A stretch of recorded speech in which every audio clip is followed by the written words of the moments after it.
3 days. That's the number that matters, and it's the number most people never quite get around to planning for. When a big storm comes roaring through, when the power goes out across the whole region at once, when the roads close down and the stores lock their doors and go dark, the experts will tell you the very same thing every single time. Be ready to take care of yourself entirely on your own for at least 3 full days, because that is so often how long it takes before help arrives and normal life slowly comes back. 3 days doesn't sound like very much at all until you are actually living through it, sitting there in your own home with no lights, no heat, a fridge full of food slowly going bad, and no possible way to get to a store. And for those of us who are a little older, 3 days like that can slide from merely uncomfortable to genuinely dangerous. And quickly, especially if we depend on daily medication, on electricity to run a piece of medical equipment, or simply on the steady daily routines that keep us feeling like ourselves. But here's the good news, and please hold on to it. Getting yourself ready for 3 days like this is not hard. It is not expensive, and once it's done, it is truly done, off your mind for good. This is exactly the kind of plain, sensible readiness our grandparents simply took for granted as a normal part of running a household.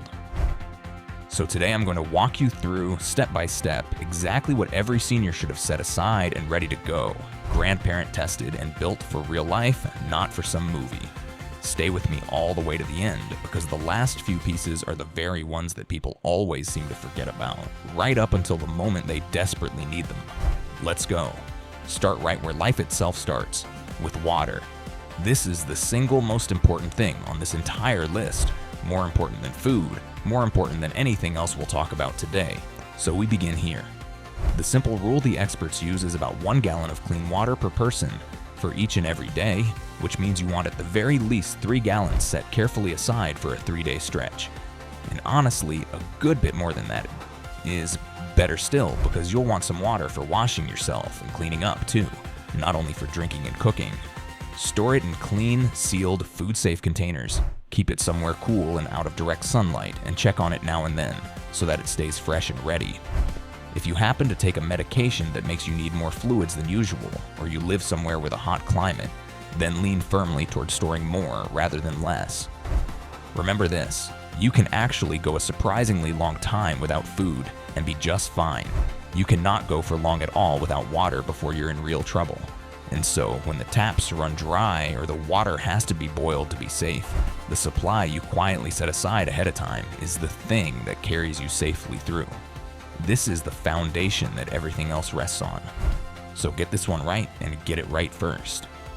Next comes your food, and the single most important word here is simple. You want 3 full days worth of food that needs absolutely no cooking, no refrigeration, and no fuss whatsoever. Because in a real emergency, you may very well have no power and no working stove to cook on. So think about canned goods with the easy pull tab lids you can open without any tool at all. Peanut butter, crackers, nuts, dried fruit, canned beans, canned fish, canned soups and stews, and anything else that's shelf-stable and perfectly fine to eat straight from the container as is. Choose foods that you actually like and already eat regularly, because the middle of an emergency is absolutely no time to be forcing down something strange and unfamiliar. And do choose things that are gentle and easy to chew, which matters for many of us. Now here's the small but absolutely critical detail that trips so many people up. Make sure you include a manual, hand-operated can opener in your supplies, because a whole cupboard full of canned food does you no good at all if the only can opener you own happens to run on electricity. Keep all of this food together in one place, check the dates on everything a couple of times a year, and rotate the oldest items into your regular everyday meals so that absolutely nothing ever goes to waste sitting on the shelf. 3 days of food you'll genuinely be glad to eat, ready and waiting with no cooking required. Now we come to the piece that matters most for older adults specifically, and it's the one that takes a little bit of planning ahead of time, your medications. If you take anything at all on a daily basis, for your heart, for your blood pressure, for your blood sugar, for anything whatsoever, those are precisely the things you absolutely cannot afford to run short on when the pharmacy is closed and dark and the roads are completely blocked by a storm. So please talk with your doctor or your pharmacist now, well before any emergency ever strikes, about the wisdom of keeping a little extra on hand. ideally enough to comfortably get you through several days at the bare minimum. Keep that small extra supply together with a clearly written list of everything you take in the correct doses, so that if someone else ever has to step in and help you, they'll know exactly what you need and when. And if any of your medication has to be kept cold, like insulin, then ask your pharmacist specifically how to keep it safe during a long power outage, because that is a very real concern that's well worth planning out carefully in advance rather than scrambling over in the dark. And please don't forget the small but vital things that are so easy to overlook in all of this. A spare pair of eyeglasses, fresh batteries for your hearing aids, supplies for any mobility aid you rely on, and anything else at all that your daily life genuinely depends on to function. This is the part of the plan that nobody else's generic emergency list will ever cover properly for you, and it's the part that matters to you the most of all. Light is next on the list, and it is a far bigger deal than most people remember it being, right up until they find themselves sitting alone in the pitch black. When the power fails, you need a safe, reliable way to see, and that means flashlights and battery-powered lanterns, along with plenty of spare batteries set aside for all of them. Keep at least one flashlight somewhere you can find it instantly, even in total darkness, right beside your favorite chair or on your nightstand by the bed, because fumbling and groping around an unlit, cluttered house is exactly how bad falls happen. And a fall in the dark in the middle of an emergency is just about the last thing any of us needs to deal with. And here is one firm word of caution, learned the hard way by many over the years.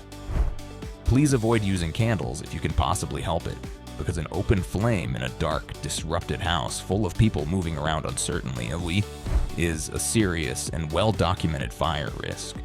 Good, sturdy, battery-powered lights are genuinely inexpensive these days. They are far, far safer than any candle, and they give you back something truly precious in the middle of an emergency: the simple, steadying ability to see what you're doing and to move around your own home with calm confidence instead of fear. Then there is the matter of staying warm, or in some seasons staying cool, because losing your power so very often means losing your heating or your air conditioning right along with it, exactly when you need it.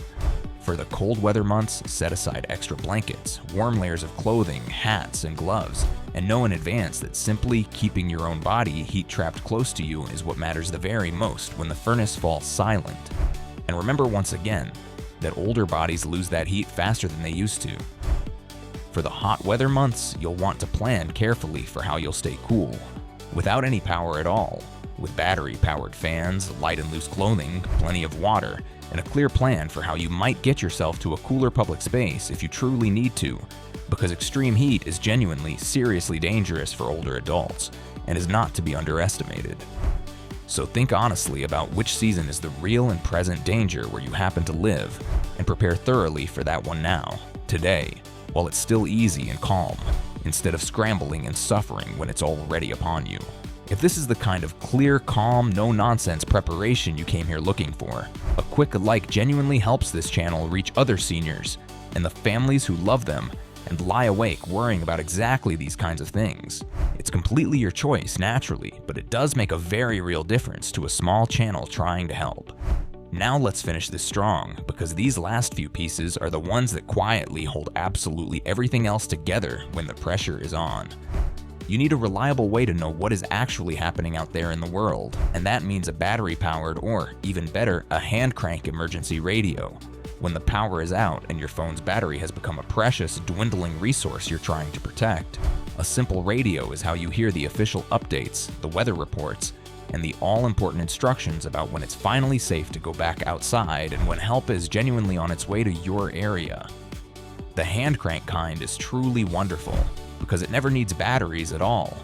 You simply wind it up with your hand, and many of them can even charge a phone a little in a real pinch. Never underestimate this one, because information calms fear like almost nothing else can. Simply knowing what's going on around you instead of sitting alone in the dark and the silence imagining the worst is worth more than almost anything else for keeping your head clear, your nerves steady, and your decisions sound. You also need a small first aid kit and your basic hygiene supplies, kept together and ready. For the first aid, bandages, gauze, medical tape, antiseptic, and any simple over-the-counter remedies you personally rely on, all gathered in one spot so you can find them fast in a hurry. And please don't overlook the hygiene side of things, because when the water is shut off, Items like moist wipes, hand sanitizer, extra toilet paper, and a few sturdy garbage bags can make a genuinely hard situation far more bearable. And just as importantly, they help keep you clean and healthy and free of illness when normal washing simply isn't possible. These aren't dramatic or exciting items to buy, I know, but 3 long days without them is genuinely miserable, and a little quiet planning right now spares you all of that discomfort later. And finally, the practical anchors. The things that keep you connected to the wider world and standing on solid ground.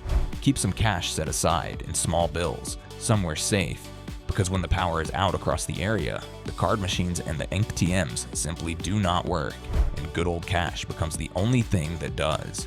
Keep copies of all your important documents together in one place: your identification, your insurance papers, your medical information, and a written list of phone numbers for your family, your doctor, and your nearest neighbors.